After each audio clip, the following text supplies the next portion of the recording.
Vibration de la pensée par William Walker Atkinson. Chapitre numéro 13. Le pouvoir d'attraction et la force du désir. Comment obtenir à coup sûr l'objet de votre désir ? Vous savez combien il est important de vous débarrasser de la peur et vous connaissez l'existence de la force potentiellement représentée par le désir. En supposant que vous ayez déjà franchi cette étape ou que vous soyez en train, je souhaiterais maintenant attirer votre attention sur une autre thématique importante, la dispersion mentale. Je fais allusion à l'habitude de permettre à l'esprit d'être distrait partout et n'importe quoi. Afin d'obtenir une chose précise, il est nécessaire d'en tomber amoureux et de n'avoir qu'elle en tête, jusqu'au point de négliger tout le reste. Vous devez aimer profondément ce que vous désirez obtenir, autant que vous chérissez la personne de vos rêves. Je ne vous demande pas de vous transformer en monomaniaque et de perdre tout intérêt pour le reste, car l'esprit a besoin d'amusement et de changement.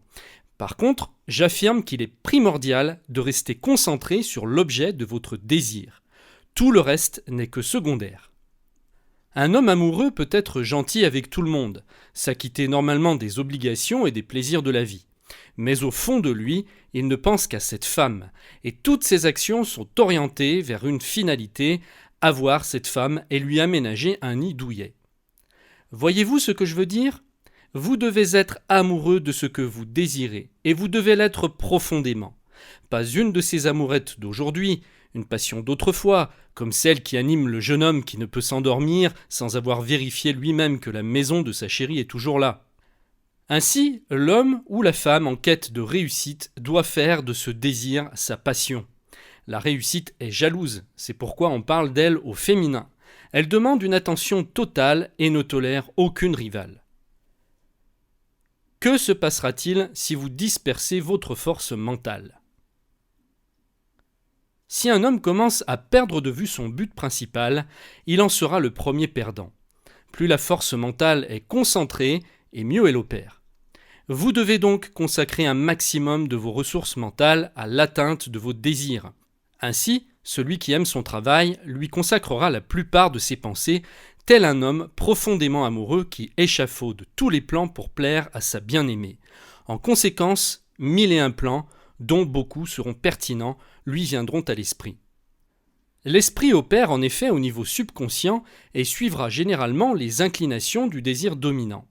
Il échafaudera des plans et des stratégies et vous les soumettra lorsque vous en aurez le plus besoin, exactement comme une aide providentielle venue de l'extérieur. En revanche, si vous dispersez votre force mentale, votre subconscient ne saura pas comment vous satisfaire et ne pourra donc pas vous apporter son assistance. Vous perdrez également du même coup les bénéfices qu'aurait eu une meilleure concentration sur l'élaboration de vos plans. C'est pourquoi le pouvoir attractif de celui dont l'esprit est tiraillé entre plusieurs passions restera incomparable à celui de l'homme qui n'en a qu'une seule. Il peinera à attirer à lui les personnes ou les ressources qui pourraient contribuer à la réussite de ses plans. Pire, il restera en dehors des cercles qui lui permettraient de rencontrer ceux qui partagent sa passion et se ferait une joie de l'assister. J'ai moi-même remarqué que lorsque je me laissais accaparer par des choses extérieures à mon travail, mes profits diminuaient et mes affaires tombaient rapidement au point mort. Beaucoup me répondront que c'est parce que je négligeais alors d'accomplir certaines choses que j'aurais faites si mon esprit était resté concentré sur mon activité. C'est vrai, mais j'ai constaté des résultats similaires dans des cas où il n'y avait rien à faire, où la graine était plantée et où il suffisait d'attendre la récolte. Dans de telles situations, dès que j'orientais mes réflexions vers le problème, cette graine commençait à germer. Je ne dis pas qu'il m'a fallu envoyer des quantités importantes d'ondes mentales pour essayer d'influer les gens. J'ai simplement entrevu le potentiel de cette chose que j'avais entre les mains et à quel point sa connaissance pourrait profiter aux gens et les rendre heureux. Ma pensée semblait donner vie à mon travail, et c'est ainsi que la graine a commencé à germer. Ce n'est pas qu'une affaire d'imagination, car j'ai vécu cela à plusieurs reprises. J'en ai discuté avec beaucoup d'autres personnes, et nos expériences sont parfaitement concordantes. N'aimer qu'une chose à la fois. Aussi, ne vous laissez pas envahir par la dispersion mentale. Gardez votre désir frais et actif, et laissez-le travailler sans interférence issue de désirs opposés. Restez amoureux de la chose que vous voulez atteindre. Nourrissez-en votre imagination. Voyez-la comme déjà accomplie sans toutefois perdre votre intérêt pour elle. Ne perdez pas de vue votre objectif principal afin que votre passion demeure forte et vigoureuse. Ne soyez pas un polygame mental, un amour mental à la fois est tout ce dont un homme a besoin. Certains scientifiques ont affirmé qu'une forme d'amour est à la base de toute vie sur Terre. Ils disent que c'est l'amour des plantes pour l'eau qui fait grandir leurs racines jusqu'à ce qu'elles trouvent ce trésor tant recherché. Ils disent que l'amour des fleurs pour le soleil leur fait fuir les endroits sombres afin de profiter au mieux de la lumière.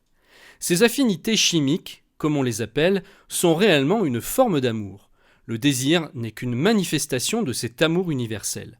Ce n'est donc pas que métaphore lorsque je vous dis que vous devez aimer ce que vous désirez atteindre.